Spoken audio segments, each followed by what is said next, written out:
CSK அணியோட நட்சத்திர தொடக்க வீரர் கான்வே காயம் காரணமாக முதல் பாதி ஐபிஎல் போட்டியில் விளையாட வாய்ப்பு இல்லை அப்படின்னு சொல்லப்பட்ட நிலையில் யார் தொடக்க வீரராக களமிறங்க வாய்ப்பு கிடைக்கும் அப்படின்னு எதிர்பார்க்கப்படுது. ஐபிஎல் ஏலத்தப்போ சிஎஸ்கே அணியோட தரப்பில் நியூசிலாந்து அணியோட இளம் வீரராக இருக்கக்கூடிய ரச்சின் ரவீந்திரா 1.8 கோடிக்கு வாங்கப்பட்டார்.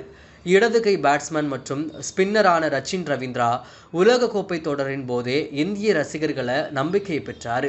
இதனால கான்வே இடத்துல ரச்சின் ரவீந்திரா களமிறங்கிறதுக்கு அதிக வாய்ப்பு இருக்கு.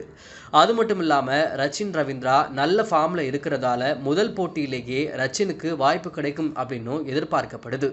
இருந்தாலுமே தொடக்க வீரராக ரஹானேவும் களமிறங்குவார் அப்படின்றதால தோனியோட முடிவு என்னவா இருக்கும் அப்படின்னு எதிர்பார்ப்பு அதிகரிச்சிருக்கு. மறக்காம சர்ப்ரைஸ் பண்ணுங்க. Thank you.